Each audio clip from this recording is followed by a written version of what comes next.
Thank you, Glenn. Greetings, everyone. Can we just get an indication if everybody can hear us clearly and see the visual clearly by typing yes into the chat bubble? Thank you very much. Okay, welcome. My name is Tadusha Singh, and I am leading the Occupational Health Outbreak Response Team at the NIOH. Welcome to the National Health Laboratory Services, or the NHLS for short, and the National Institute for Occupational Health, NIOH for short. Just to give you a little background about the institutions, the NHLS. The NHLS provides a diagnostic service to 80% of the South African population, and within the NHLS there's two divisions, the NICD, or the National Institute for Communicable Diseases, which many of you may be familiar with because they have been leading the command center in terms of the diagnostic testing for COVID, as well as the contact tracing. The NIOH is responsible for ensuring healthy, safe, and sustainable workplaces. And in terms of the COVID, we are conducting a series of information sessions, training sessions to empower workplaces to get in terms of their preparedness for the COVID outbreak. Today, we have a session on labor relations, which is a very important session.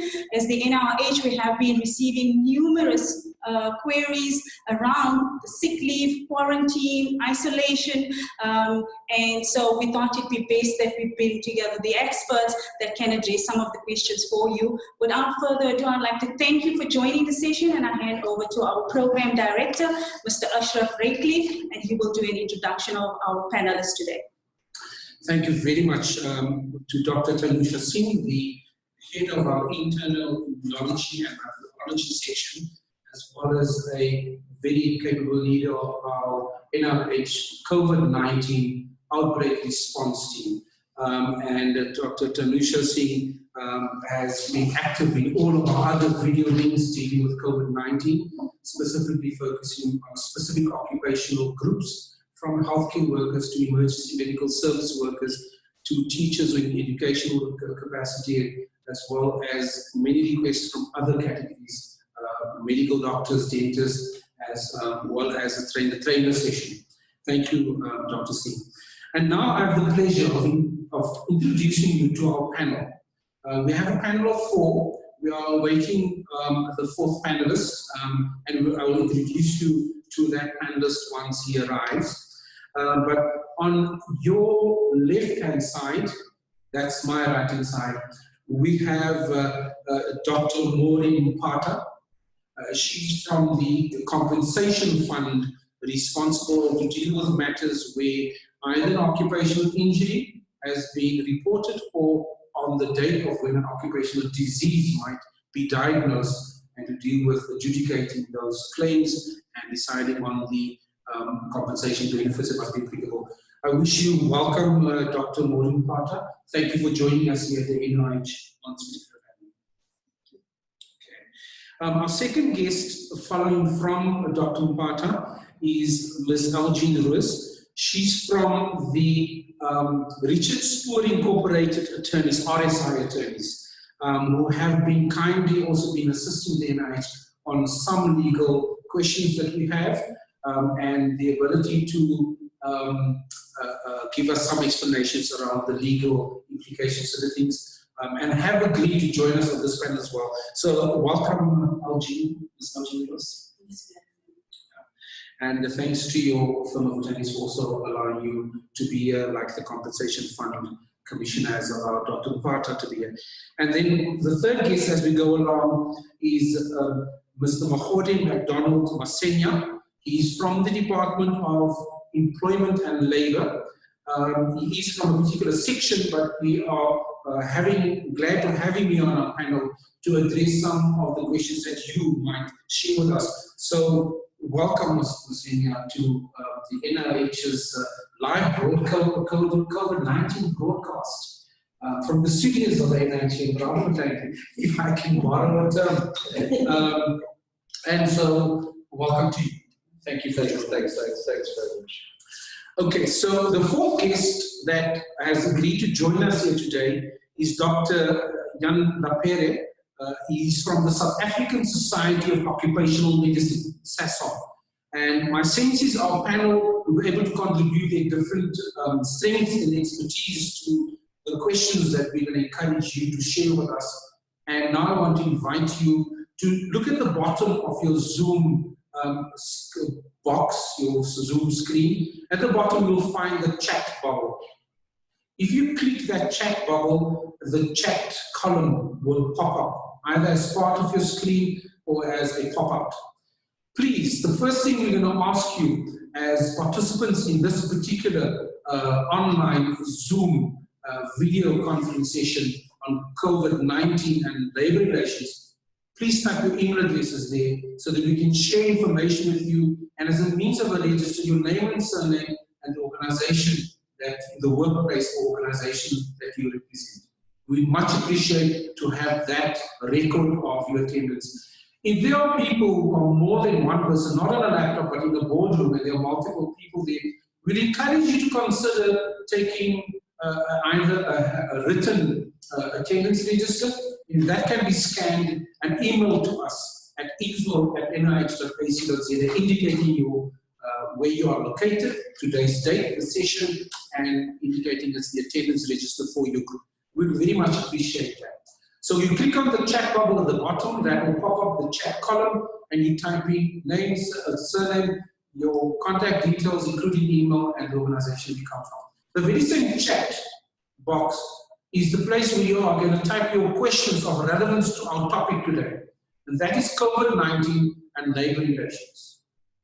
We may not be able to cover any clinical questions. We will refer you, and we may not be able to cover any questions covered by our other sessions that deals with essentially the technicalities of risk assessment, the technicalities of diagnosis, the technicalities of treatment, mitigation, minimization, the whole hierarchy of controls, etc. We are not having occupational hygiene experts on this panel.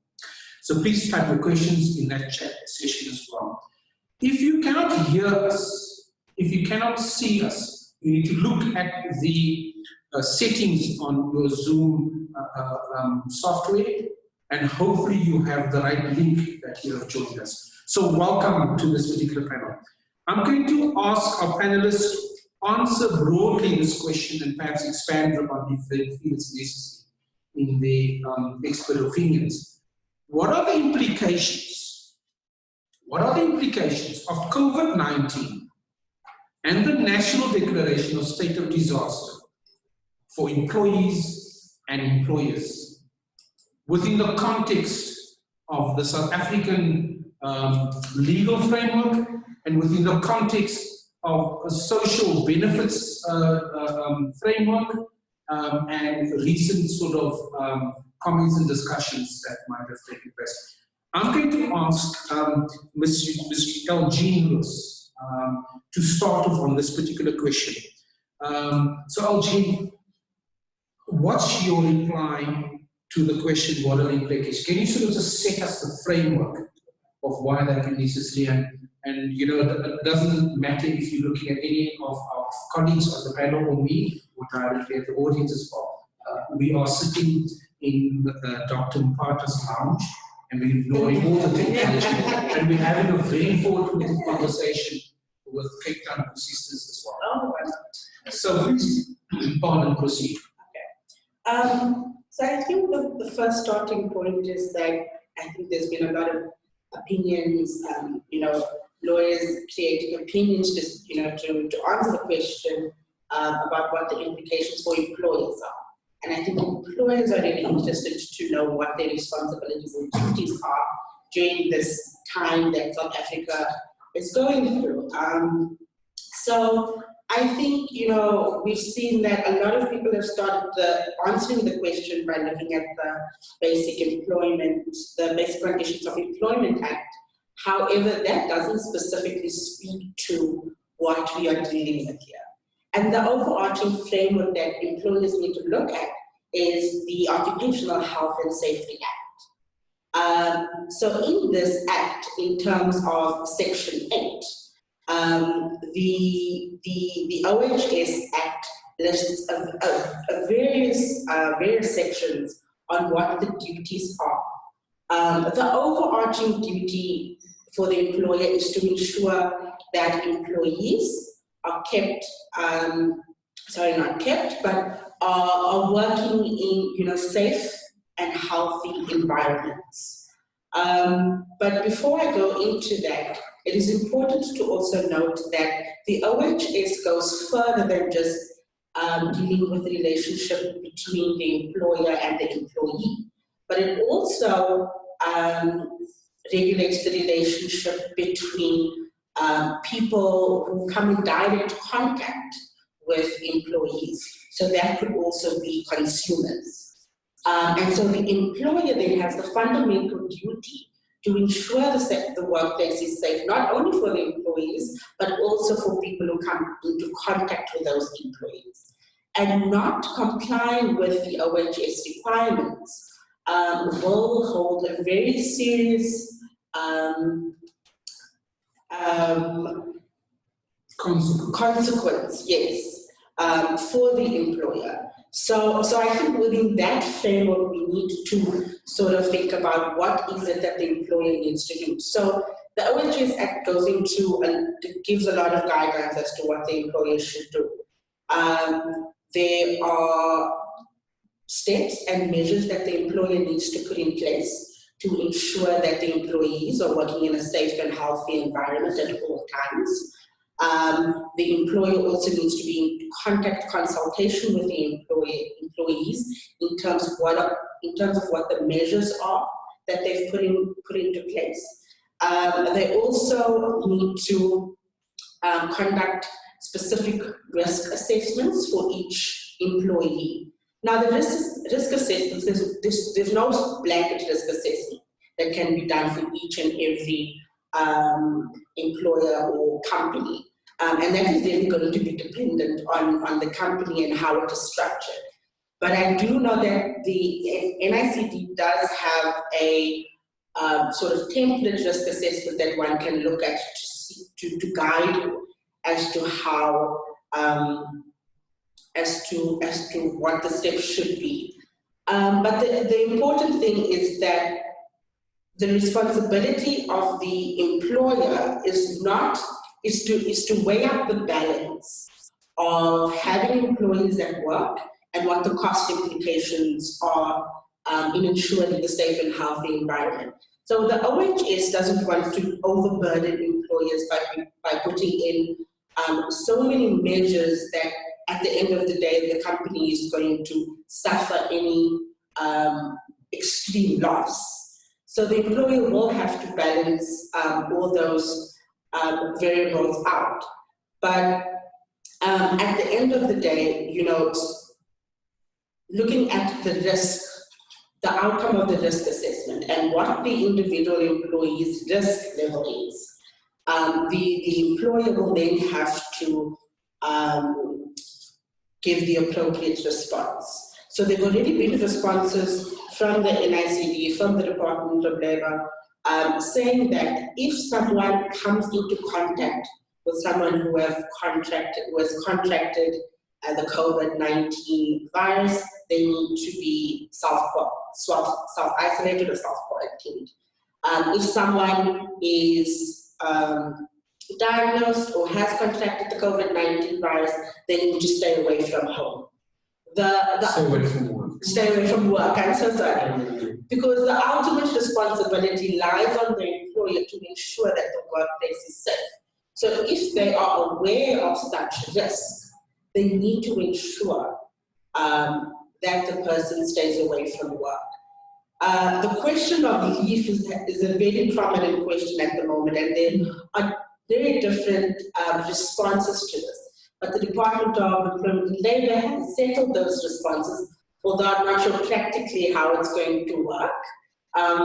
But I'm sure with the regulations that are going to be published, I did think there was an announcement that it was going to be published today. The regulations to the National Disaster Act. So I think that will actually practically tell us how this is going to be implemented. But there are some guidelines that the department has published in terms of what employers are, and they have created a special leave, so they almost followed the model of the USA.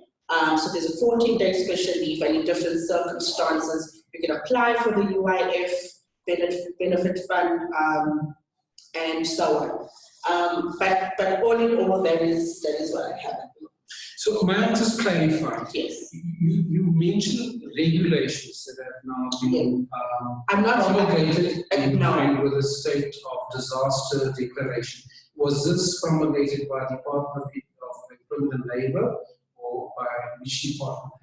Yeah. Was it by the state results? So I'm not sure if it has already been promulgated. Okay. I think yesterday they announced that they wanted to gazette it today. As of now, I'm not sure if it has happened, so we can confirm that at a later stage. Yes. Maybe somebody in our audience could let us know in the chat. Yeah. That has happened, especially. When I left the office today, there was nothing yet. We will verify it after our show, Sure. and then ensure that we get the right things to people, at least the link and so on. But thanks for that. Yeah. Essentially, what you're saying is, therefore, there is the special leave provision that has been declared as a mechanism via the Unemployment Insurance Fund, the UIF, which would assist in cases where people have in fact been diagnosed as positive. Yes. It would not necessarily be applicable when people are self-isolating, when they're asymptomatic, or rather they don't show symptoms and they have not been tested positive. Is that a definite distinction? Because I may be, for example, not coughing, not having a fever, and so on, no specific symptoms, but I'm concerned, that I may or may not have been in contact with someone self-isolating. I've not yet received instruction from my employer, or there's no doctor who's gotten lab results back from the NICD's labs confirming a positive status. I'm asking the question, I'm not asking you to elaborate on it now. Could I then suggest, if you have nothing to add now, you can always add again at a later stage, and maybe, ask our second guest to contribute from a Department of Employment and Labour point of view. Essentially, the Department of Employment and Labour is the national mechanisms and arm of our government to deal with the areas of the relationship between employers and employees, and would also have the compensation fund as a very big division of the department. But you have the inspectorate and you have the administration to deal with a number of other issues, including the unemployment insurance fund. But let me hand over to you. I'm handing you over as an audience to one of our three guests. We are awaiting our fourth guest, and this will be Mr. Mofoti McDonald Masenia from the Department of Employment and Labour. The person who's just spoken is Elgene Lewis, Ms. Elgene Lewis of the RSI, attorneys. That should be good enough. And the guest on the extreme, your left, my right hand side, is Dr. Maureen Pata of the Compensation Fund. We are discussing the question, what are the implications of COVID-19 and the national state of disaster for employees and employers, and by extension society as a whole, families and so on, given that all those just exist in our workplace, there's an interrelationship with that. I'm now handing over for his initial introductory remarks to Mr. Masenia. Mahoni, tell us what is your sense of this question, the implications of COVID-19? Let me just start by saying probably what I'm going to say now, it's what currently we have in terms of the law. As we have a basic condition of employment act, which is the main act that regulates conditions of employment in the workplace.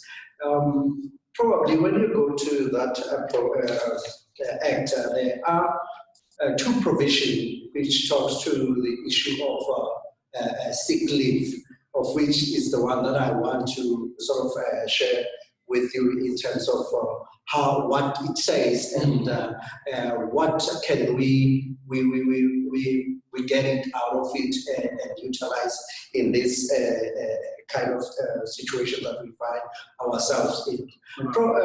Naturally, employers will need to probably the one to manage this sick leave provision in terms of trying to, in case there is a person who contracted this virus at the workplace. Specifically, I will want us to check on the section 22 and 23 of the sick leave of the Basic Condition of Employment Act.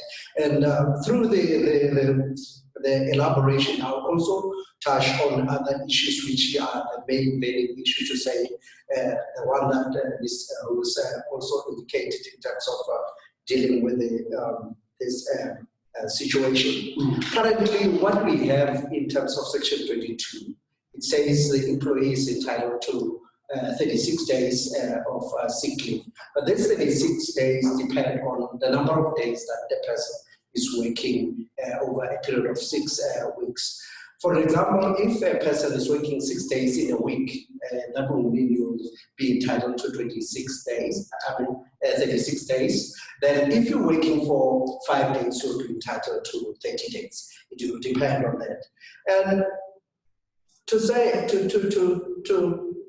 to look at this, in terms of this section, you have those days that 36 or 30 days in 3 years cycle, wherein those days commence immediately after when you get employed, or in the when you complete your cycle.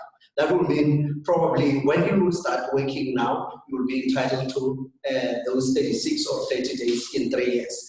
But in the first 6 months, you will be entitled, the employee will be entitled, because you haven't exhausted a year with an employer, you will be entitled to 1 day after every 26 days worked. So when you go further, you will have this section 23, which talks to proof of incapacity.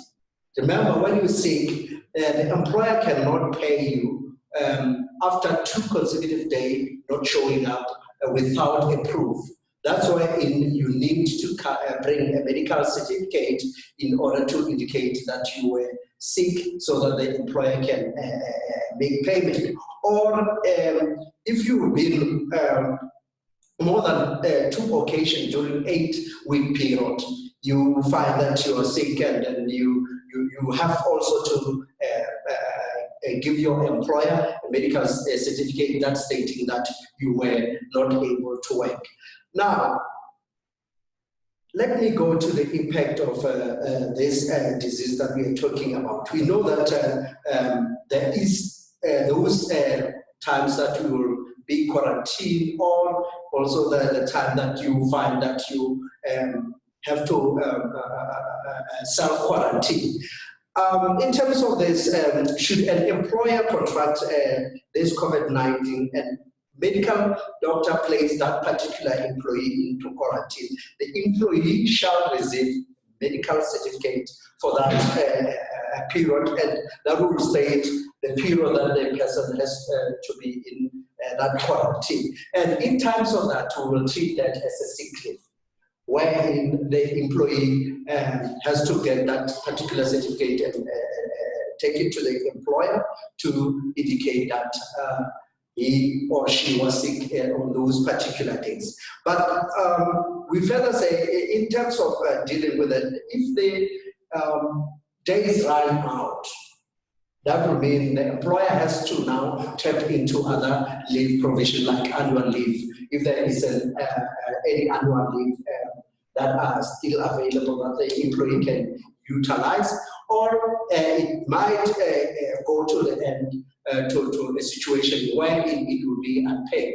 But remember, as we indicated in terms of the first speech, or the first speaker, there are indications that you will probably can also claim from UIF, but we will get there to UIF. But I'm saying that if you have sick leave outstanding, you can utilize that particular sick leave, and you can also go into your annual leave if you run out of your sick leave days. This is a similar case in terms of compulsory quarantine, wherein you have to, the employee will not be on sick leave unless there is a certificate wherein you find, let me just put it that in this case, in the case of compulsory quarantine, the employee will not be sick at that time, all right? And then that would mean you probably cannot be able to get a medical certificate that will indicate that indeed you are sick. But in those cases, you have got to then, because of that particular situation, you have to prove in terms of your details to say in those days you were or it was compulsory quarantine, and I believe that it will be due to operational requirements that leads you to that.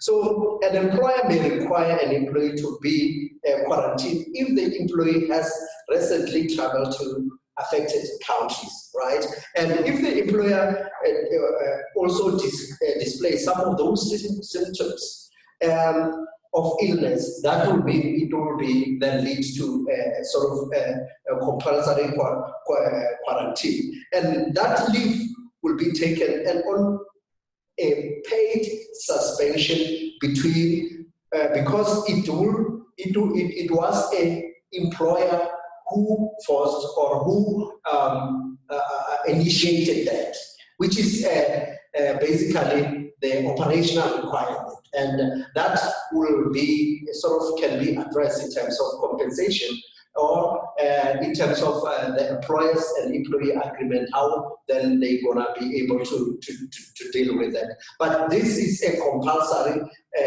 quarantine wherein there is a display of that particular of the symptoms, or in terms of dealing with the issue that you know that this employee has been traveling outside, needs to sort of be quarantined. So let's go to the issue wherein there will be a voluntary quarantine.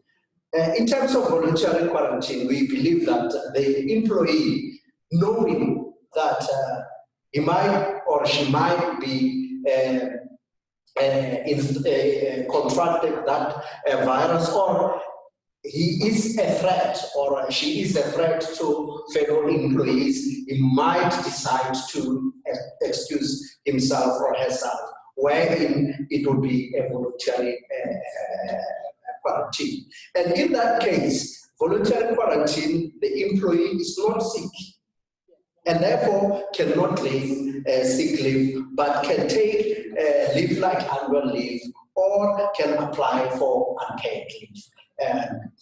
In those instances, because you are not sick, you cannot then claim the sick leave because of you cannot be able to prove that you are sick by providing medical certificate. So you can then decide to take your annual leave if you have outstanding annual leave, or you can go to the extent that you talk to your employer and they can make it, the employer, it is now for the discretion of the employer to make it unpaid, or you can derive some other means to address that.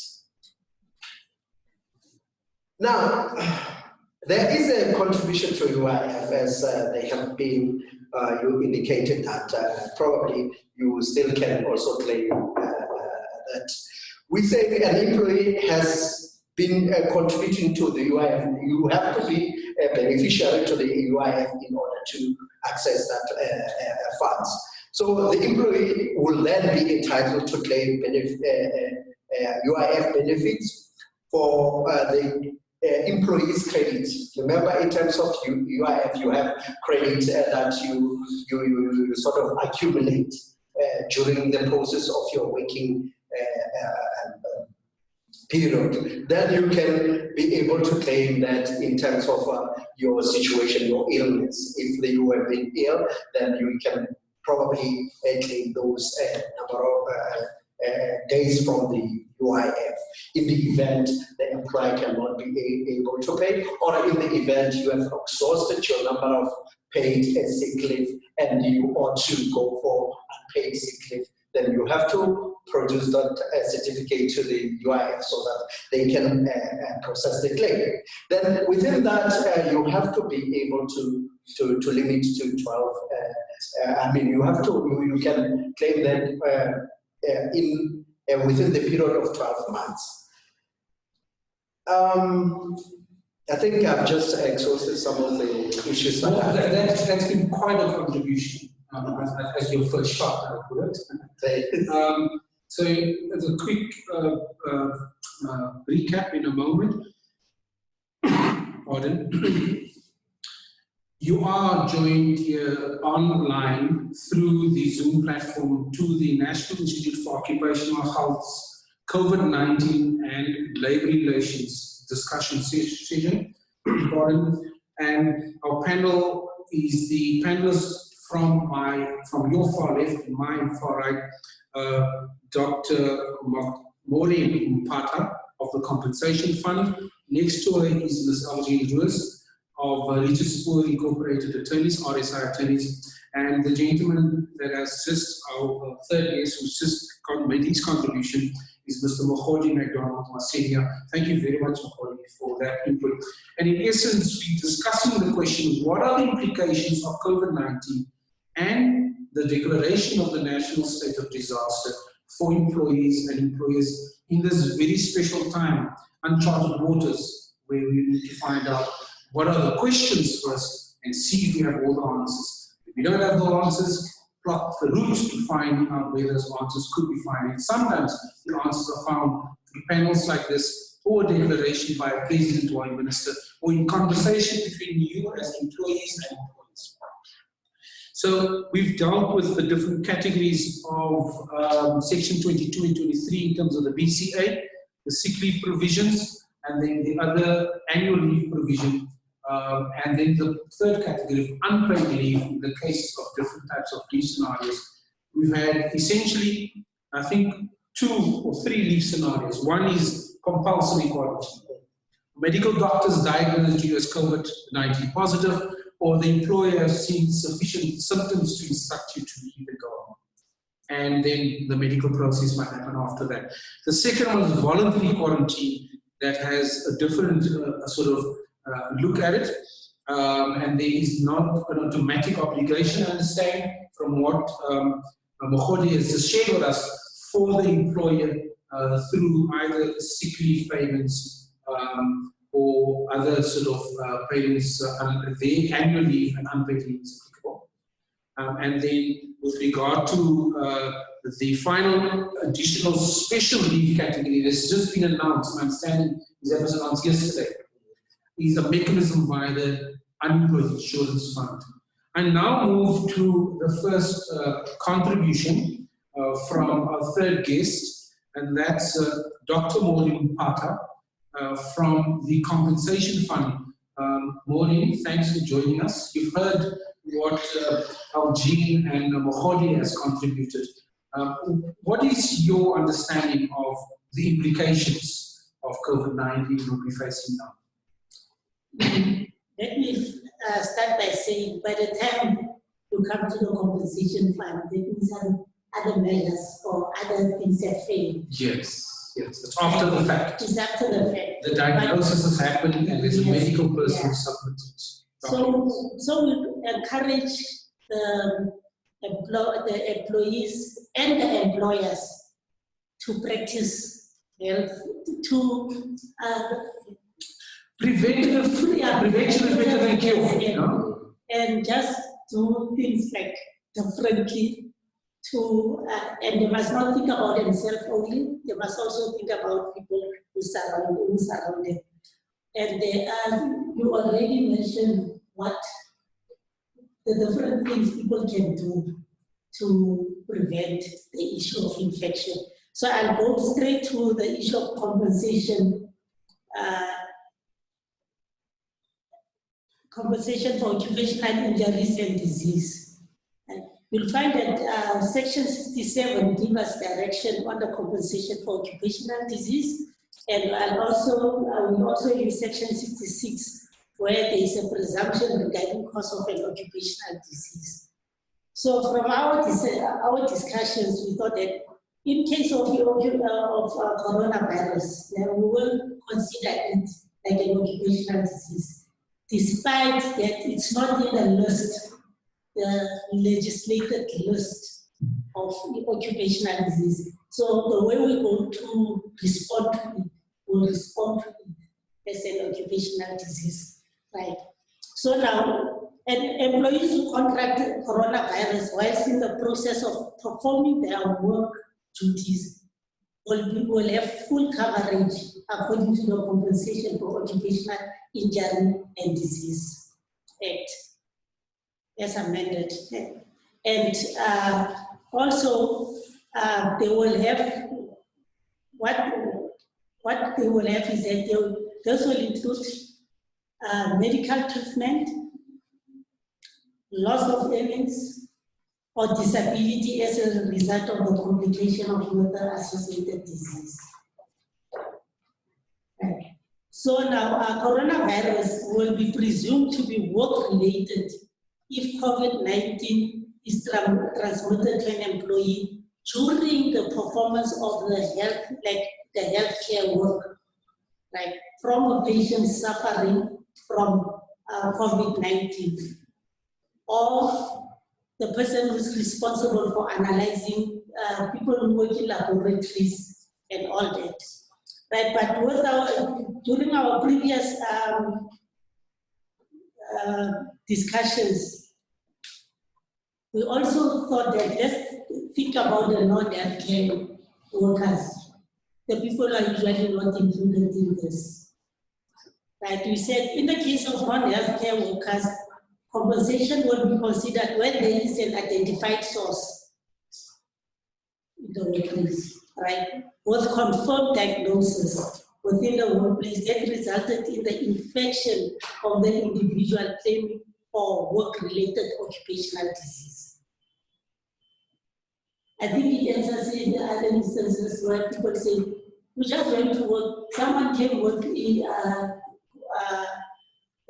infection, then the person infects you, right? And now what will happen, also that know that we will need testing, and this testing can be done at the World Health Organization, the Center for Respiratory Disease and Meningitis, also the Institute of Communicable Diseases. So we will need that evidence that you did contract the virus.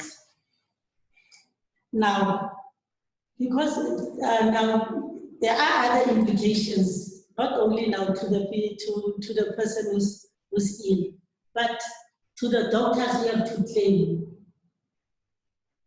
for injury on duty, let's say the disease. Right, what we are going to look at now, we will provide the ICD-10 that can be used specifically for the disease. We haven't decided on it yet. And there are choices that for e-payment, we are going to use the frail care tariff code. But that will still be communicated. And also, we will the cover will be from the date of diagnosis, the same as in other occupational disease. Like I said, so we're going to use Section 65, like I mentioned earlier, and Section 66.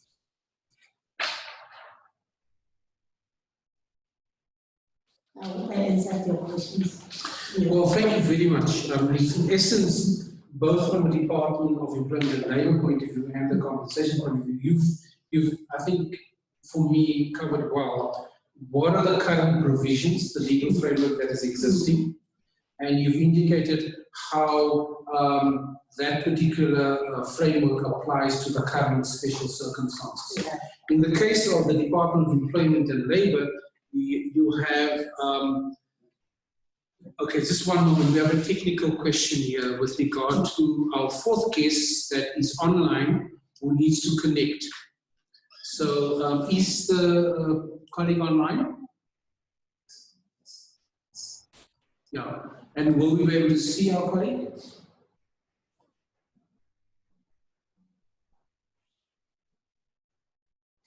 Dr. Lapere? Yes, can you hear me? Yes, we can hear you. And in fact, we can see you. Or for a moment, we could see you there, briefly. Okay, so welcome to the NIOH COVID-19 information session, one of many we've had since last week. This one particularly, as you're aware, deals with COVID-19 and labor relations, more particularly the implications of COVID-19 and the declaration of the national state of disaster for employees and employers. And we'd like to thank you and your organization, Dr. Lapere and SASOM, the South African Society of Occupational Medicine, for agreeing to joining us on this panel. The other panelists that you'll see on screen from my far right is Dr. Maureen Mpata of the Compensation Fund. Next to her is Ms. Algin Ruiz of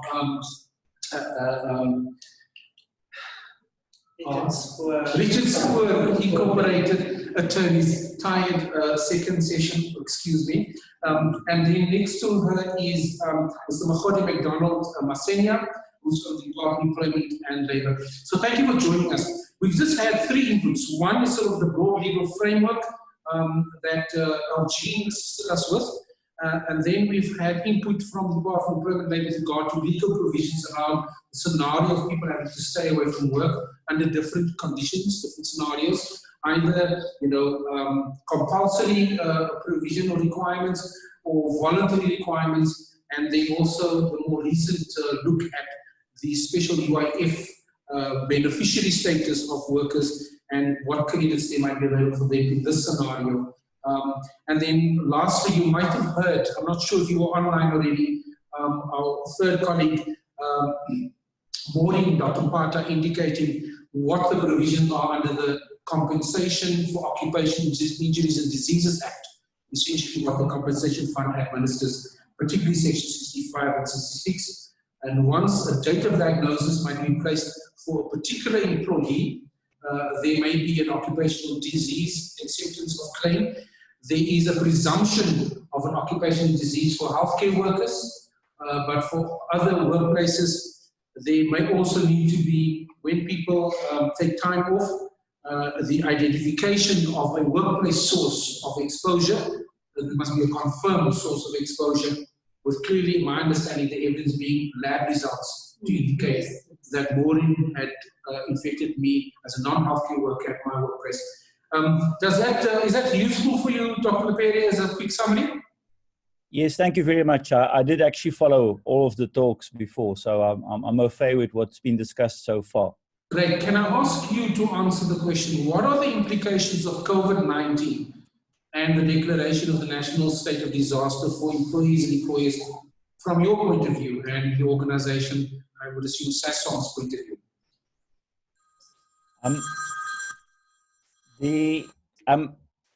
I think, you know, most of it has been covered in terms of your guests there. So if I may classify what's going to discontinue employment, I think the first instance would be when somebody actually falls sick. And I think in terms of benefits, that has been covered by Section 22 and 23 of the Basic Conditions of Employment Act, and a sick certificate from a registered person would then cover sick leave up to the point that the person has still got the right to sick leave. The balance could be taken up under the sick leave provision under the UIF. And if I may just have this confirmed by my colleague from the Department of Employment and Labour, that will indeed be the case. Okay, thanks for that. As I've indicated that in the event that the employee has exhausted those number of days that has been allocated to her or him, he will have to then go to, it's rather can be in terms of the policy whether they go for unpaid or turn to annual leave. Probably if you then go into annual leave, that would mean it will be paid as the annual leave here also is a paid leave. But in the event that you have to extend to wherein you have exhausted all the leave allocated to you, then that will mean you will be sick and you can even produce a medical certificate for your illness. So hence we said in the event it goes to that case, you then can go to UIF to sort of get a payment or benefits out of your situation of being sick. But the UIF will probably look for your medical certificate in order to claim for those days that you were being ill.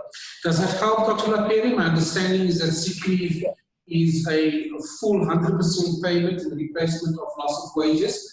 It is my understanding that UIF may not be the full quantum, not the full percentage. Does it help you? Can you proceed on that basis? Yeah, I think the note to take is that UIF is there as a backstop, and I think that helps tremendously to know that that's a backstop, because in between, as you correctly say, payment of sick leave is 100% of your salary, not of your total cost to company. So there may be still things that are lacking, but that is limited to 30 or 36 days over a 3-year period. So what you have, you've got sections of the working population that works under additional legislation to the Basic Conditions of Employment Act in terms of collective agreements in bargaining councils. Now, certain bargaining councils, like for instance in the motor trade or in the metal industry, have got intermediate funds also. So essentially, when your rights to sick pay under the Basic Conditions of Employment have been fully used from the payment of the employer, there may be a fund that's set up where employees can claim further. That's got its own claiming mechanism, but at least that is something that comes in between, and that every employee and every employer should make sure that those claims are available. So that's the first intermediate. And then just a quick follow-up on that before you proceed. Does it mean that if the UIF provides a percentage, and I'm going to take a quick thumbs up, I'm not sure what the percentage is, for 45 or 55%? Remember, I indicated that it also depends on your credits. Understand. Yeah. Now let's assume this credit. What is the percentage? Currently, the UIF can pay 75% of maximum. So if I could ask you the question then, Dr. Laperi, assuming the UIF covers 75%, is it possible for the intermediary funds of the national bargaining councils and their collective agreements to add on an additional 25% in these difficult situations? I don't think that is the case, but I mean, it may be varied because, it gets more complicated where that you got national bargaining council main agreements, but then you also got agreements within companies where special benefits come in. An easy example for that, when certain companies will pay for traditional healers, for instance. So the collective agreement that is prevailing at a certain employer is the one that has to be fathomed out. But I would like to put UIF really as a total backstop, because essentially the employee will first be paid his or her sick leave from the employer. Secondly, the benefits from the bargaining council. And then lastly, and there's another step in between, lastly, the UIF, because I think the UIF has got 2 documents to complete to claim. The one is the one from the employer where it's stated that there are no more benefits. And the second one is the one from the doctor that states that the person is off ill and unable to work. So I think the bargaining councils, every employer will really at this stage should have an open document as to what can be claimed through the bargaining council, how is it available, what documents have to be completed. If there are waiting periods, they affect people's cash flow. So, you know, if I can come to the conclusion of what I was meant to say in the whole afternoon, is that every employer needs to revise its sick absence and remuneration policy, and needs to have a specific COVID-19 policy on what's going to happen in all the different forms of absence that are possible. And for instance, when it gets to sick pay, the precondition here is that the employee is actually off sick. So that's a person who's got COVID-19 as an illness. That's the one that we're talking about. So clearly, in some cases, there are no bargaining councils. It's the historically highly organized scenarios where you essentially have big industry and you have well-organized employee and employer associations. We certainly have a large percentage, I make the assumption, of people who are not covered by bargaining councils, and then again, those who are completely out of the employment relationship. For those people who are not covered by, for example, the intermediary step, which you now say step 2 before the UIF, they would have to rely directly on UIF, am I correct? And then go through the process of the 2 documents that you completed with this potential delay in actual benefits being made available. Yes, correct.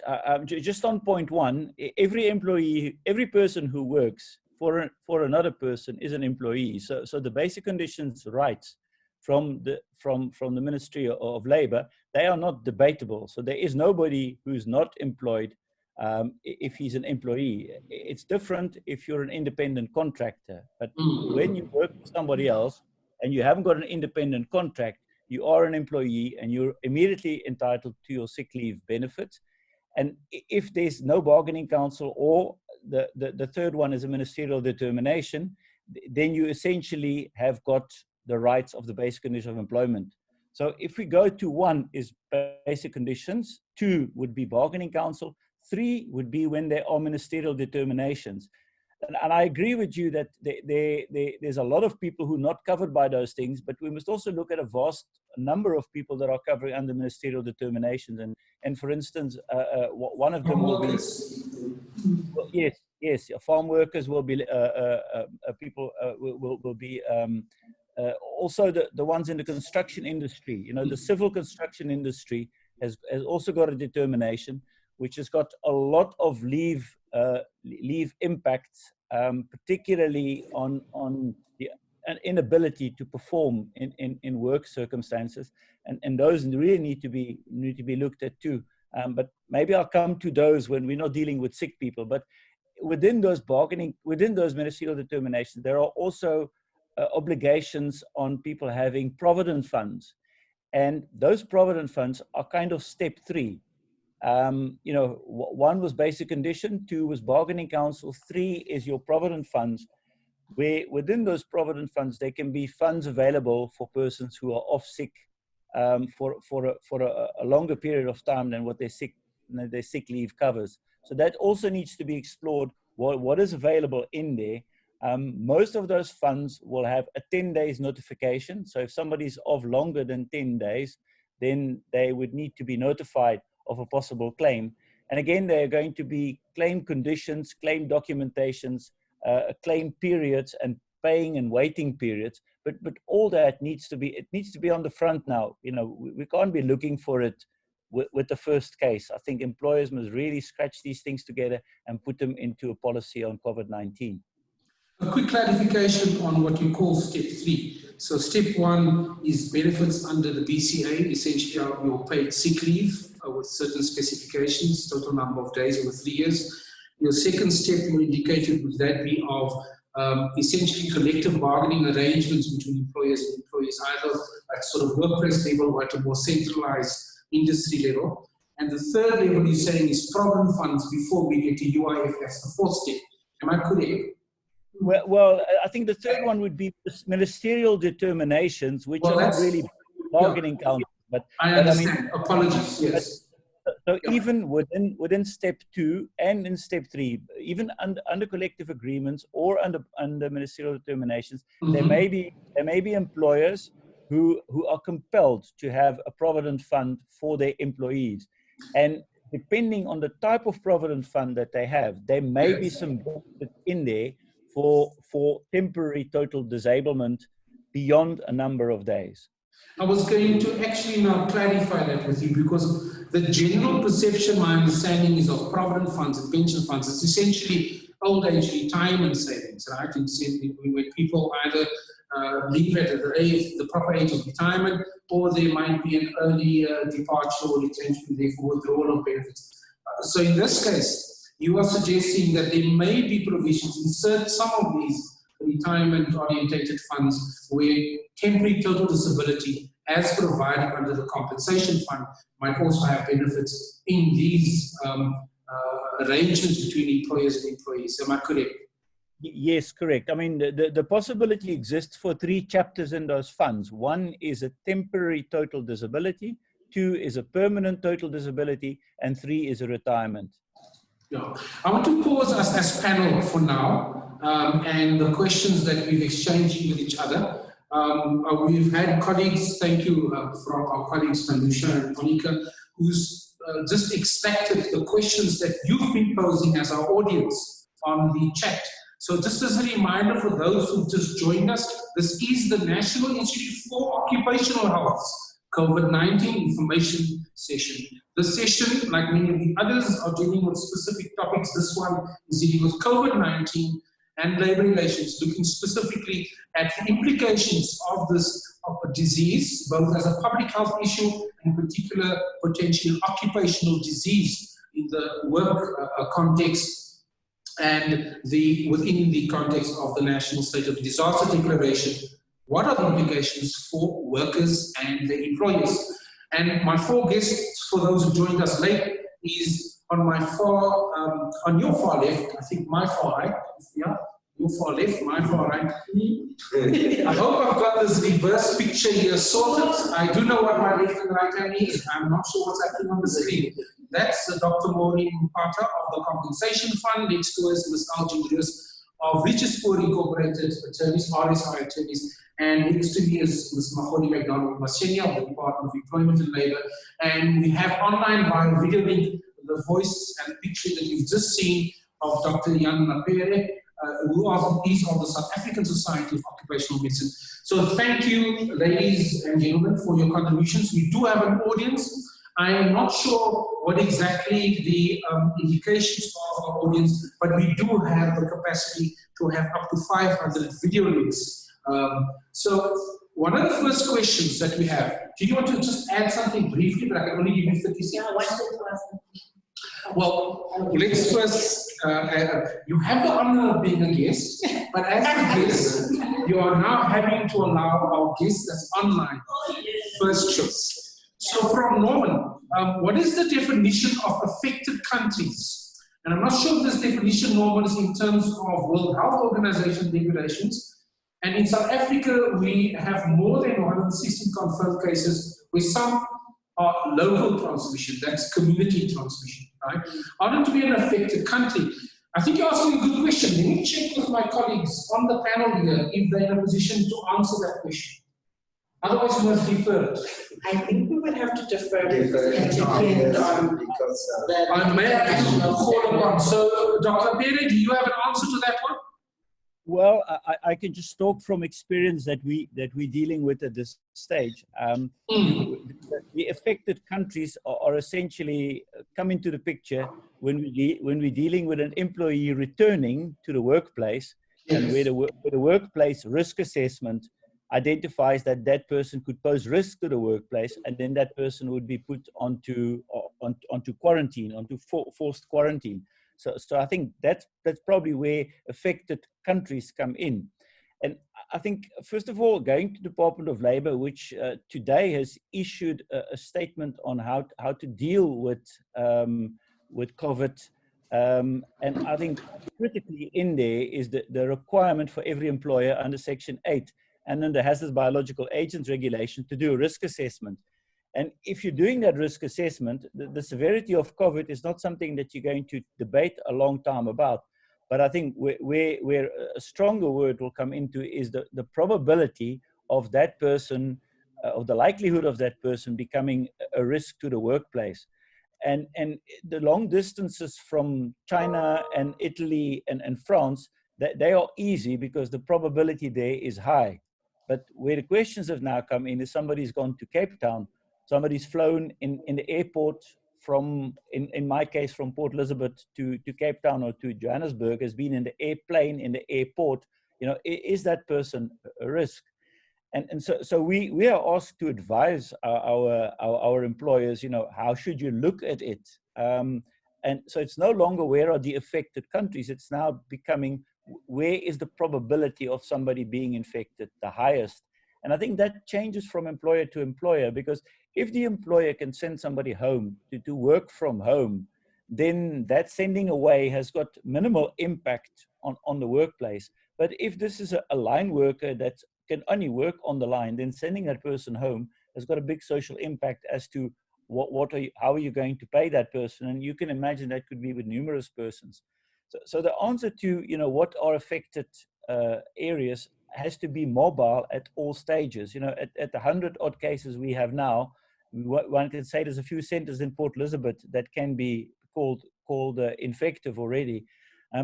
Our advice has been that rather make an error on sending somebody home too early than make an error on sending somebody home too late.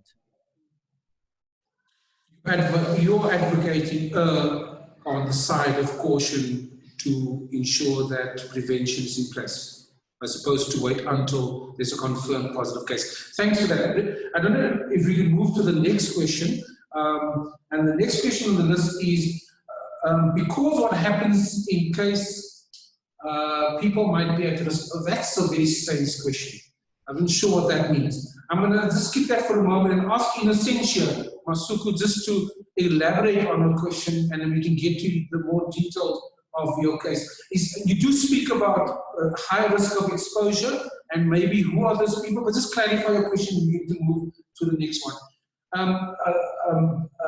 I, Ahmad, wanted to confirm that the Compensation for Occupational Disease Act, COIDA, would apply for those who have been requested to work from home. So would that be the case?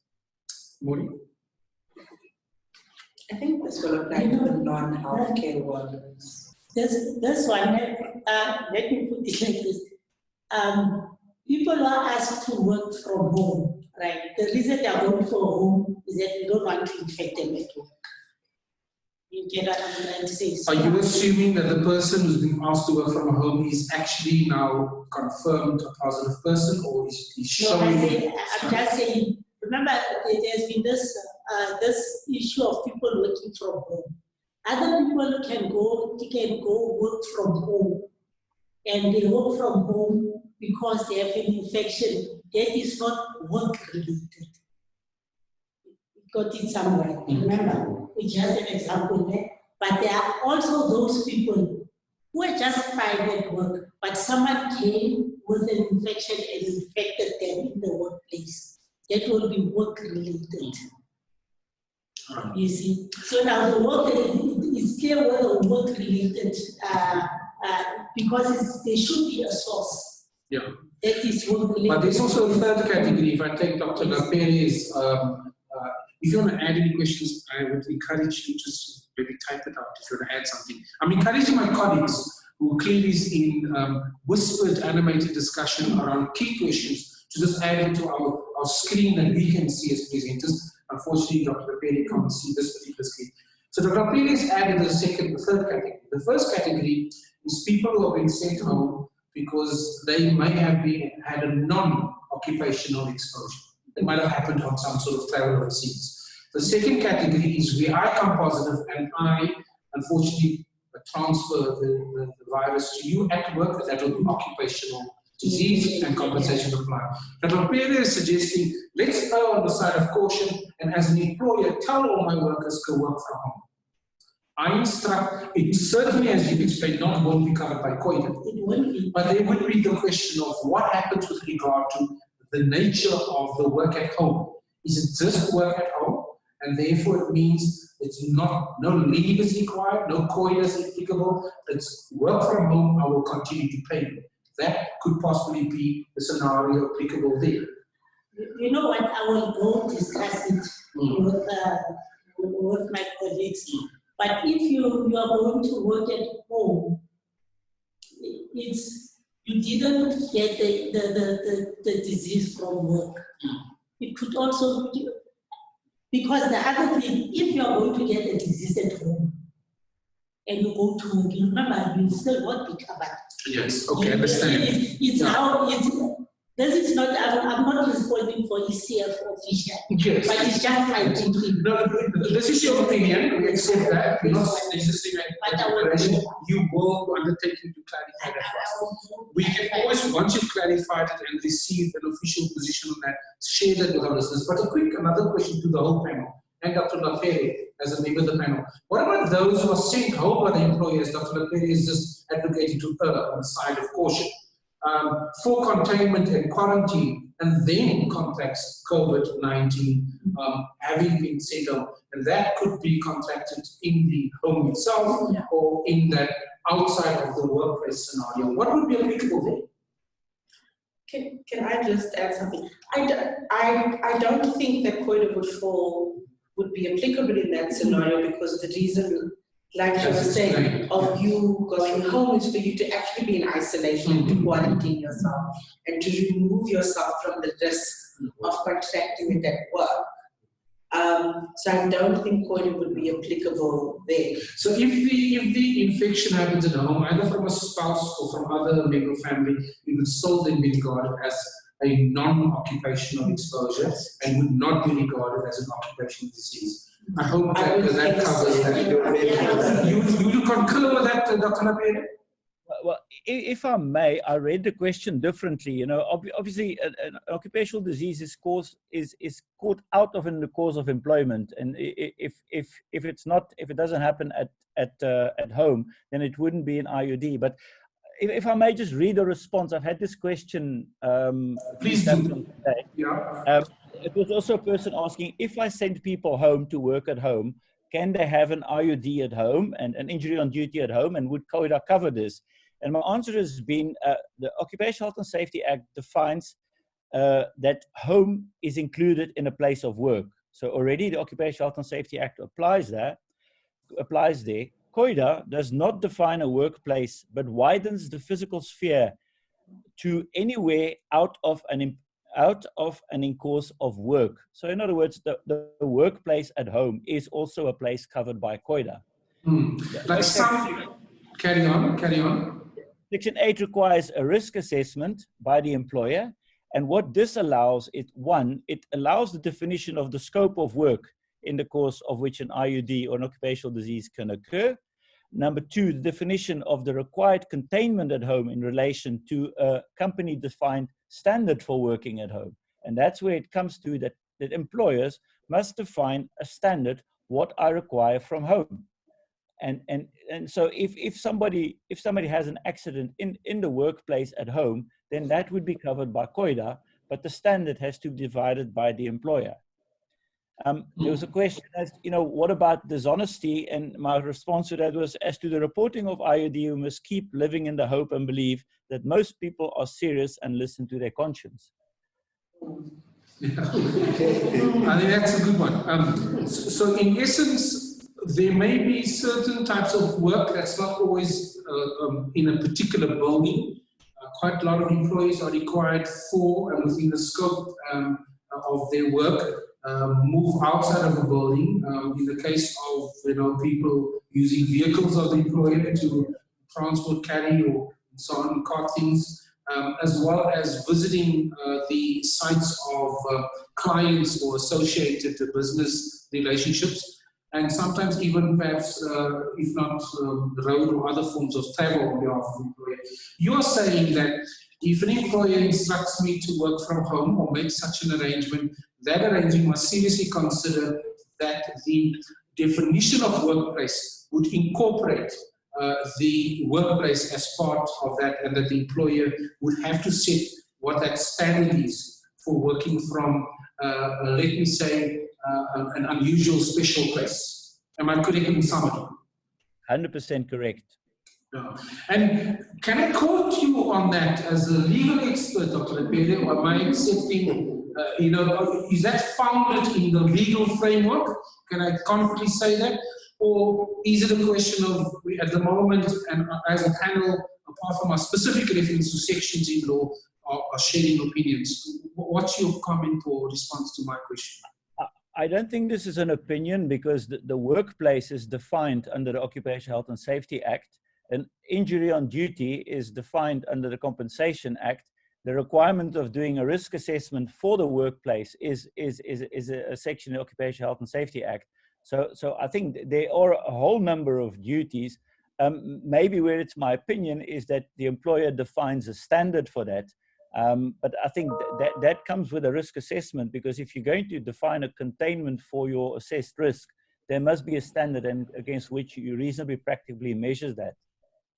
Yes, well, thank you. I need to get back to some of the questions. We have approximately 12 to 15 minutes left of today's session, unless you all agree to continue for another hour or two, but I don't think my colleagues will be happy with that unilateral extension of their working hours. The next question is, so if one is not showing symptoms, they cannot take sick leave. That's my understanding. Yeah. So the panel definitely confirmed that, Maria. They can only take sick leave when they are showing symptoms and already spreading to other people due to not having annual leave and wanting to get paid. I think that is not right. Maria is not happy with what the legal framework provides for. And is there any comments from our panel with regard to that? Okay, let me come in there. Remember, in terms of sick leave, you can allow to take 2 days sick leave without going back and produce medical certificate.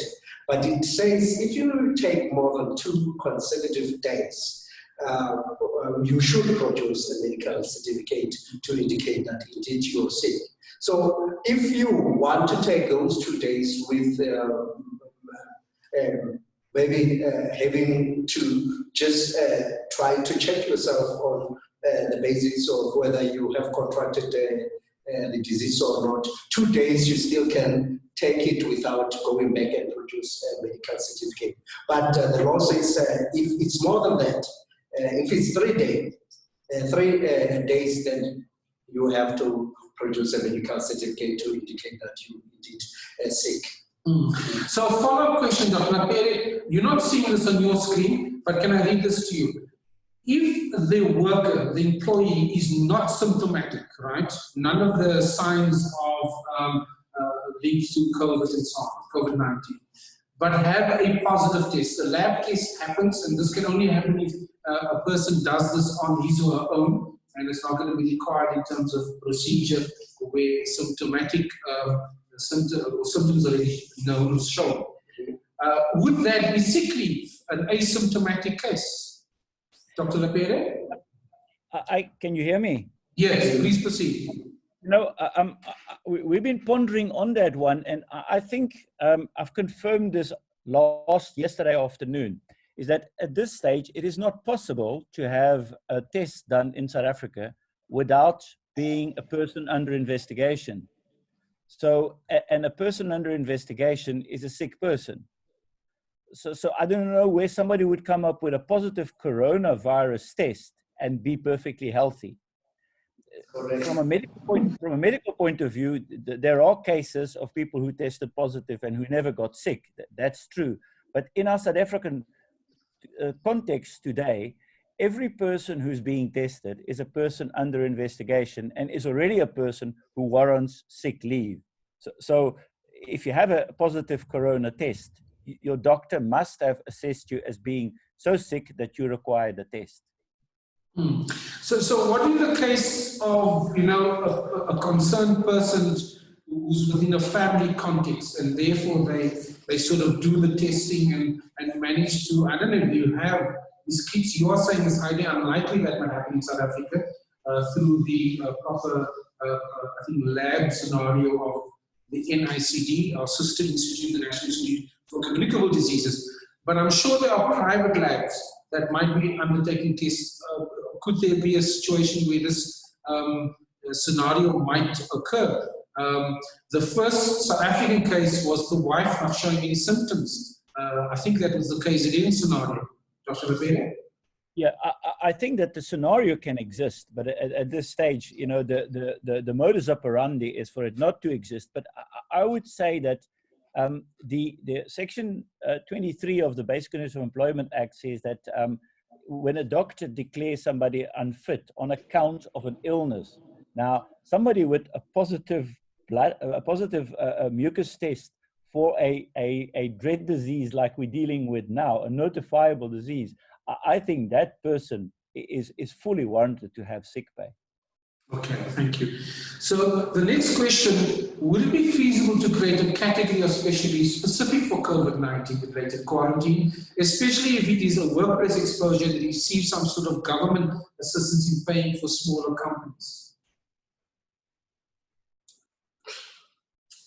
I'm looking at Department of Employment and Labour to perhaps give your own opinion. You can't speak about the department. The possibility, I could ask our legal expert to give maybe input on there. After the fact, compensation scenario might not be applicable yet. You know, I'm not sure whether in terms of, but I believe that as humans, we have got to act if there's a need to, where there is a, declaring this as a disaster, as the President has indicated, and there will be needed measures that we can come up with in order to address that, taking into consideration that people are going to be affected, and this will in any case change the way we work, and we need to sort of come up with a mechanism that we can be able to address this, take into account that the economy is going to be affected, and also that some of the vulnerable people are going to be losing their salaries, and we need to make sure that they can be able to proceed and feed their family, and make sure that in order to survive, they are there. I mean, there are those social security that they can be able to access in those kind of events.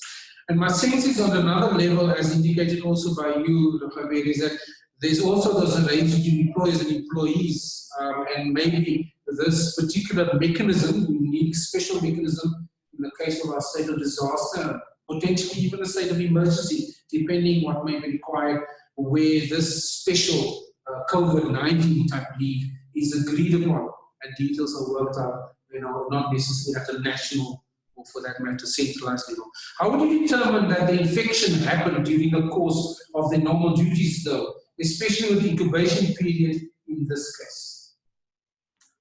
Clearly, my sense is that's not a legal issue. That's not right. It's very much probably kind of a scientific, medical science and question. So, if I may, on the previous, I think there's a white elephant missing in the room and on my screen and on your screen, and that's the government. That's the government, which elsewhere in the world is applying a new legal tactic called bazookas. And some of you might have heard it, you know, Mr. Trump. Tell us about it, we haven't. It's massive financial stimulation to the country. Yesterday, the Dutch government had a massive one. Like the national banks. Well, it's all kinds of stimulation. I mean, I'm not really in the field that I can tell you the details of it, but in practice, if you look, you've got an employee-employment relationship in which there are two parties that pay. Either the employee sits at home and doesn't get paid, or the employee sits at home and the employer pays. In either case, somebody's paying for it, and the third party missing here is the government to assist. Because you must also look at the possible chain reaction. I would dare to say maybe the likely chain reaction that if I take in Eastern Cape, we've got Volkswagen, which probably 50, 60 suppliers supplying all the parts for the car. If one part becomes missing because one plant has to close down because of an infective scare, Volkswagen can't make a car without the left front tire. So Volkswagen would then close down, would then tell its 50 suppliers that they don't need to supply anymore. So now suddenly, you know, maybe because of one case in one critical supplier, you could have a whole lot of people that are forced to go home on technical unemployment. Now we need to find a party to pay for this, because the employer can pay maybe out of it for sick leave for a little while, for annual leave out of a little while, but those funds are going to come to an end. Employees have got a cash flow to follow. So this is where the government must come up with what other countries have called bazookas. Okay, I get that. So the next question is, how would you determine that the infection happened during the course of the normal duties, though especially in the incubation period? You don't have a view on that, or can we just move to the next question? I think we must move to the next question, because okay, this is like the B-type occupational disease, which is always the difficult part to prove. Right. So the technologist is the next question, who will be handling the sample, will then be in contact with other employees, so they will be compensated as well. My own sense is that these are the medical technologists, so the lab workers, the laboratory workers who are doing the testing, and we've had quite a number of online Zoom sessions where my colleagues in occupational medicine, immunology, and occupational hygiene, etc., have covered this in terms of the hierarchy of control measures and the engineering controls, etc., that's in place there. And my sense is, if the risk assessment, the new risk assessment required has been conducted for those laboratories, and all the preventive measures and control measures are in place, that they could probably be of the most safest of workers that we can find, given the cabinets they work with. I'm going to move to the next question. To prove that that one got the disease from work, it will be quite a difficult task. I tend to agree with people who advocate for primary prevention. Put resources to stop the spread. So you might be arguing therefore, Norman, that perhaps the compensation fund should also be offering some resources towards prevention and not wait for, hopefully, the zero or none, a few cases that come in their direction. Can we look at helping small companies to manage and limit exposures? Just imagine taxis, buses, and trains as people go to work, and you cannot tell that person to self-quarantine. So, some comments on that from our panel? Dr. Lapere? I mean, I think it's difficult, especially for people who are using public transport, to self-quarantine, and especially if the employer requires them to come to work every day. I think that, again, the obligation is with the employer in the workplace to ensure that preventative measures are put in place, to ensure that they have a consultation with staff members on how to wash your hands, providing the antiseptic soap, the alcohol-based products, the wipes at every door, etc. So beyond that, it's very difficult to then navigate public spaces. But that is something that I suppose our government can look into. Yeah. Dr. Lapere, are we still at the point where we can emphasize primary prevention on its own? Are there other aspects of secondary prevention and tertiary prevention? And can we direct from both employers, the private sector, and the public sector, like the UIF, like the compensation fund, and other possible funds, to make resources available towards prevention broadly? I'm not just thinking about primary prevention. Should that be a call for, and a discussion amongst employers and employees, and as you said, the tripartite arrangements, including government as the state? I'm not sure. If I look at Norman K's question, I mean, our most lethal biological disease is tuberculosis, and tuberculosis would fit into his question or her question exactly the same way. So would influenza. So, I'm not sure that we can look at the employment relationship to be dealing with, for instance, taxis or the transport to work. I think the employer has got enough on his hand to actually incorporate this possible disease in the workplace, do the risk assessment, and put the containment out there. With the hierarchy of containment, there is very little the employer can do otherwise than basically social distancing. Thank you. I don't know if you want to add something. Can I move to the next question? So, with complaints about the compensation fund online system not working, will a dedicated person to follow up with related occupational diseases claims relating to COVID-19? Dr. Mpata. This question we did ask ourselves about it. But today I was not at the office. There is a trust team that at a meeting. I will check. Okay. What is the So clearly, as Dr. Bhatta undertook to find out what the mechanisms and measures are to for the compensation fund to address speedier responses, in this case to potential COVID-19 claims, we will look forward to some sort of communication, some sort of directive from the compensation fund on that question. And going back again to the question, like the online system, there is a problem with the online system. But when if there is a problem, but that can't stop people from being treated by occupational disease. You get it? Even let's take it was now really TV at the workplace. That can't be a reason for a person not to be treated. Agreed. Yes.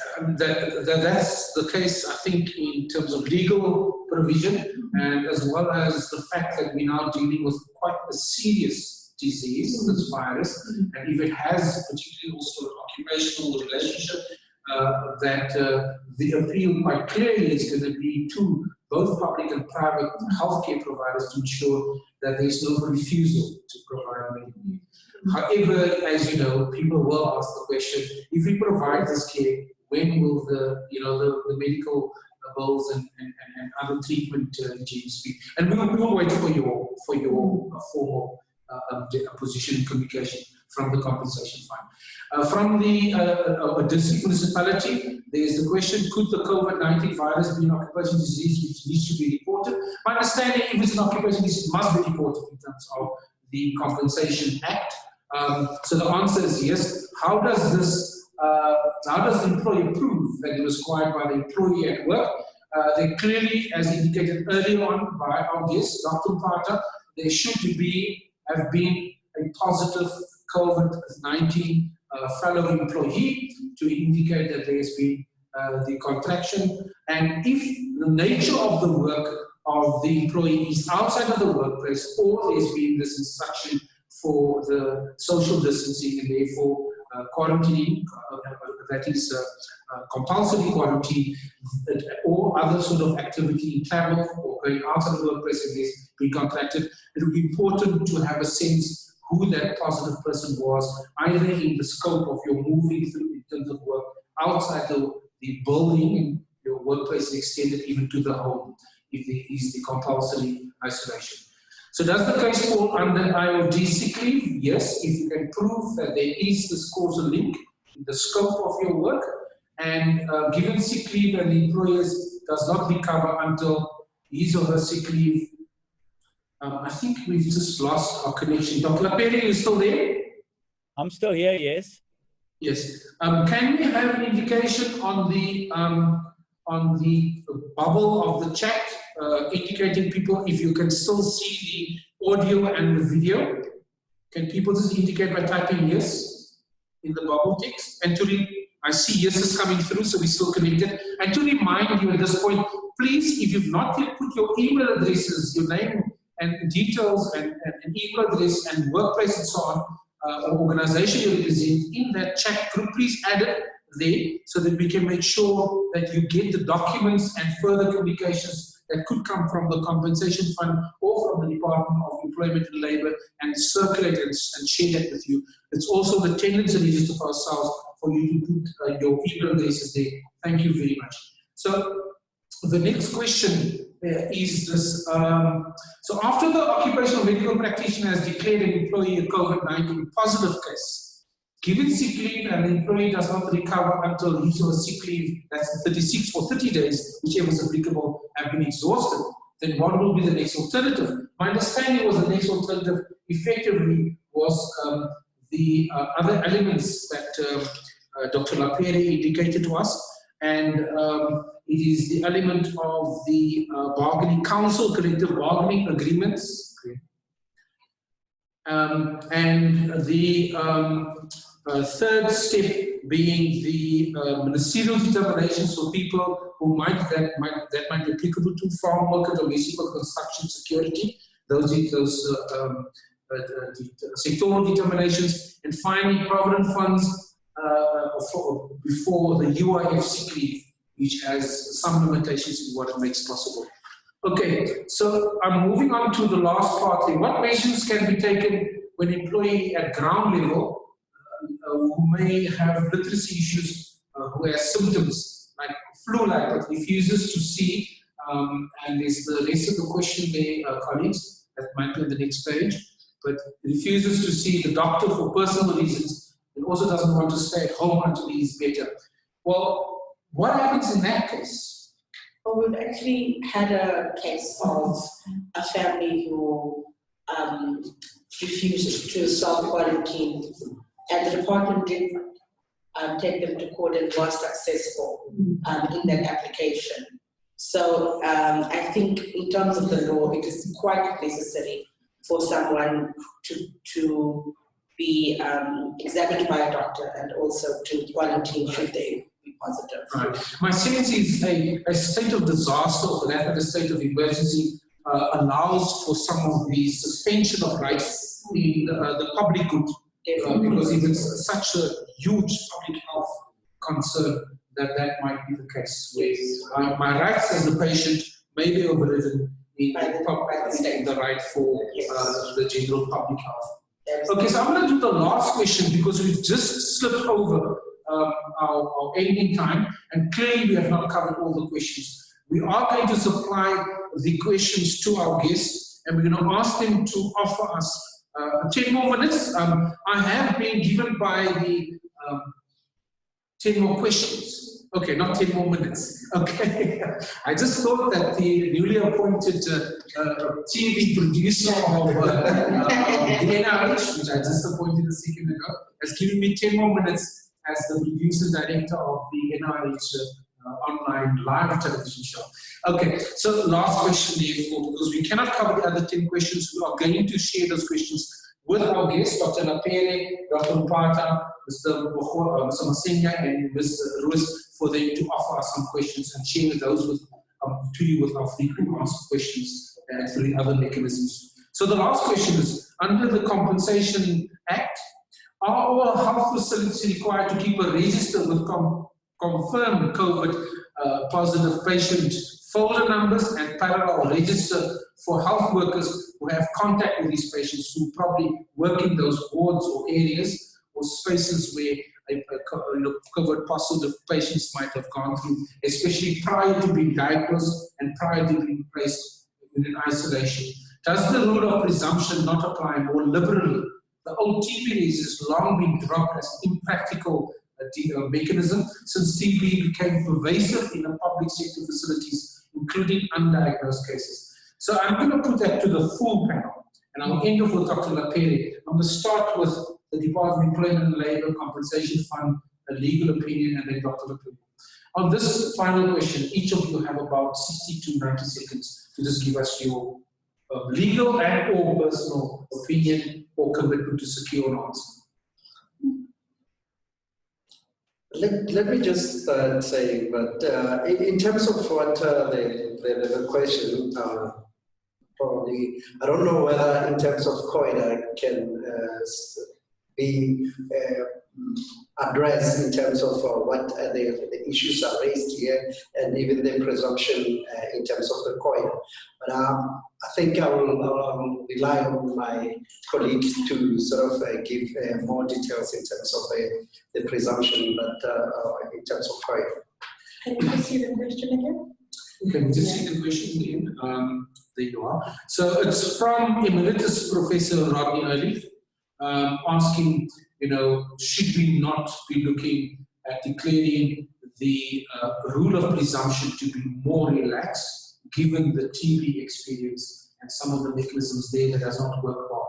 Compensation Fund. I know the Compensation Fund has agreed to declare the TB for healthcare workers as a presumed occupational disease, because it's in any case difficult to prove causation between myself and the person, myself as a patient potentially, or as a fellow worker, and the healthcare worker who now proves to be TB positive. What is the possibility? Is this the current position, or is this a proposal to the compensation fund? You mean, currently, what the team is clear, but what we with regard to the current situation, right? Yeah, we said we were going to deal with it almost like the TV. There should be, I mean, healthcare workers, right? If they develop a team, they usually don't even know who's the person who infected them. Right? We consider it. So we are going to use a similar approach. But I will take this back to my colleagues and discuss it. Okay. But it's what it is. The first thing we thought about it, let's follow the similar approach. It should be the person who's working with the. Yeah, we will engage also with Prof. Early to clarify his question a bit further. And would that be okay, Tanisha, for us then play a role as the NIOH in securing your more detailed question that can be put to the compensation fund? And we are very pleased that you are willing to take the question to your colleagues in order for them to make some sort of determination either way. Any views from your side on this matter? Do you support the sort of position put forward there by Prof. Early? You know, in my own view, it's one of those cases in terms of wherein it takes time to can prove, or it is quite difficult to can prove in the event that this happen, whether this happen in the employment, or it is something that the person has contracted outside the employment.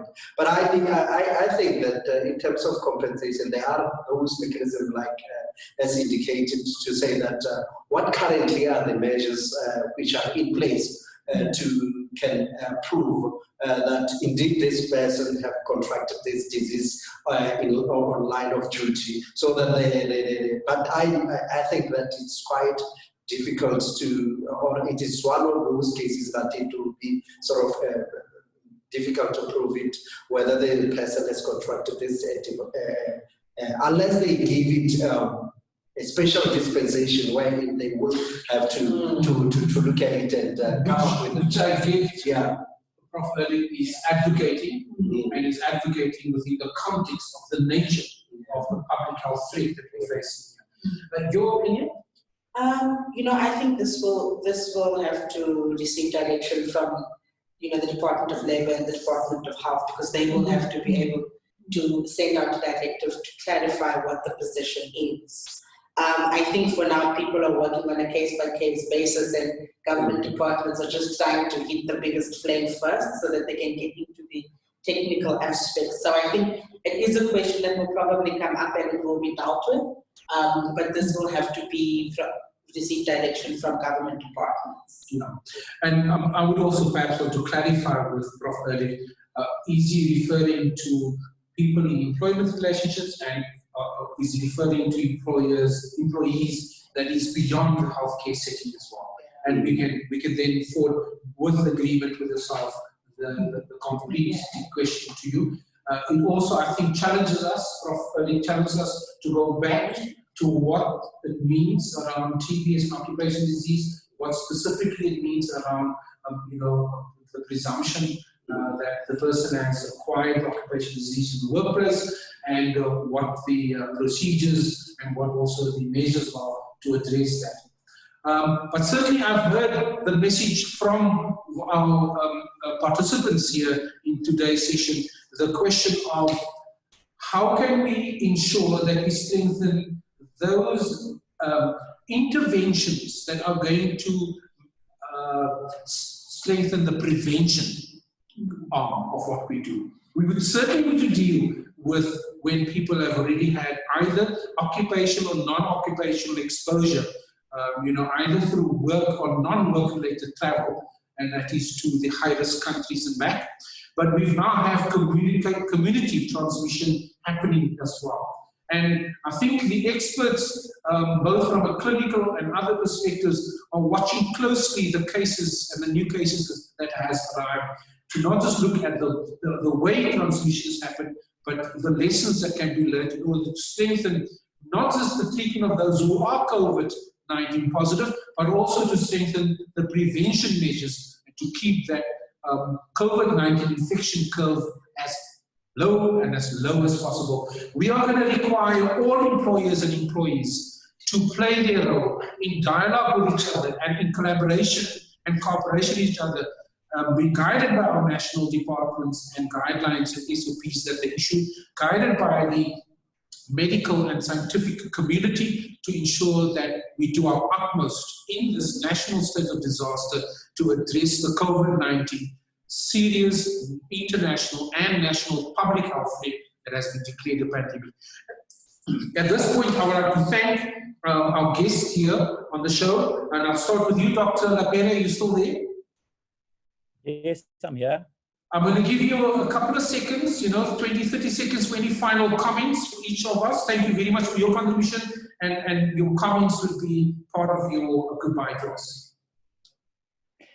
Okay, I think one of the important factors that employers and employees should look at here is one, direct communication. This is a fight that must be happening together, not in a them and us manner.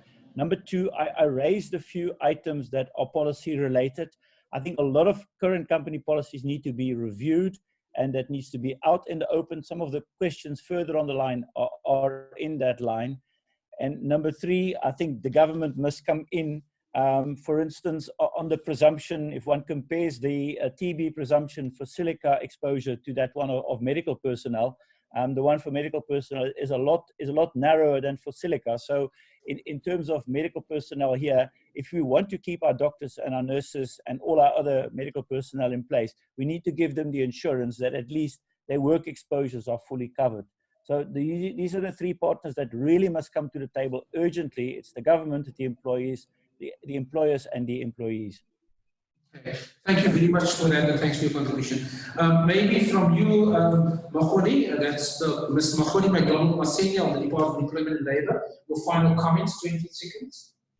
I think currently there are those provisions which probably can provide a guide in terms of addressing this. And I think that going forward, tap into the situation where we have exhausted whatever we have, then is then that we can be able to come together and both employer and employee can particularly come up with something that can really address the situation that we are facing. What is clear before I move on is that the community of workplaces out there requires effective communication from all of us. That's correct. And it would be great that you shared with us here today at the NIOH COVID-19 information session on particularly relations between COVID-19 and labour relations, that there is a massive communication wave out there to all the workplaces so we can avoid the misunderstandings and the adversarial scenarios that might emerge, so that people fully understand the spectrum of our discussion you're at now. To the compensation fund, thank you. I think you're taking a few key questions back for us, and we look forward to your replies. The last 20 seconds of comments on your side. This is not business as usual. Yeah. We have to think and behave differently for us to deal with this problem. We certainly, I think, share that sentiment, and we look forward to see that being shown by the compensation fund as leaders. As an example. Thank you very much for sharing your views and your organization's position with us today. And finally, Ms. Eugene Rus from the Regent's Poor Incorporated, associates, RSI attorneys. Just called it associates. RSI attorneys. Whoops, I'm tripping on my tongue again. So, Eugene, your 20 seconds. I must echo your sentiments. I think this is not only a legal issue or the government's issue, but this is a social issue and it affects every person in this country. It goes beyond the legal framework, and that's why we have declared a national disaster, because the law is not sufficient to deal with the situation. I think, people should adhere to the guidelines that have been put out, and the employers, again, should think about these are not just commodities that they're working with, but these are employees, these are people's brothers, fathers, cousins, family members. And I think in that context, we need to really become the post-1994 South Africa again and come together and work through this. Well, certainly there are going to be issues and differences that need to be solved. I think this is not the time to foreground those contradictions. I think the major contradiction we need to do now is the public health matter, and that those other aspects that we need to resolve will find its time and space to resolve. And that means that all parties, in my personal opinion, from national government, president, national departments, of the especially Department of Health and the Department of Employment and Labour in this particular case, and related support, DPSA, DBE, etc., should play key roles in this. And then there's the key employer associations and the employee associations, the unions, who would have to get to the table by yesterday in order to ensure that those policy reviews Dr. Napera spoke about is in fact, what's the word, when you speed something through, accelerated. Because it's to be expedited in that way. And then quite clearly it all comes down to us as neighbors, as fellow church members, mosque people in our communities, sports players, colleagues at work. This is the opportunity for us to pull together, because COVID-19 virus, like some of the other social issues of unemployment and poverty and so on, this one is posing a particular challenge for us, needing for us to pull together. And it will affect rich and poor, as at the moment it's those who've travelled, but my concern is once it's hit the public transport systems like the taxi and so on, we're going to have a Herculean effort of everybody to deal with this. And from the National Institute for Occupational Health, we appeal to you to make every effort as people who are in organized workplaces with established relationship, employer-employee relationships, to do all of what we require to do. We will have a flash for you on the screen, the slide with all of the resources and links that you can access, and those resources we will leave on the screen while we mute our microphone on our side. And we thank you for your patience and your wanting to join us in this session. We will announce via our communication systems future sessions that will deal with the critical issues around COVID-19 and regulation. Thank you, Dr. Napera. Thank you, Dr. Mpata. Thank you, Ms. Rose and Mr. Masenya. And to my colleagues, that is Dr. Tanusha Singh, that's played a key role there, and my other colleague, Anika, whose surname I for a moment forget, my other colleague, Glenn, and his colleague, Tabani, and Kate, who's played a key role around the technical matters. At this point, I bid you farewell from the offices and campus of the National Institute for Occupational Health. Thank you.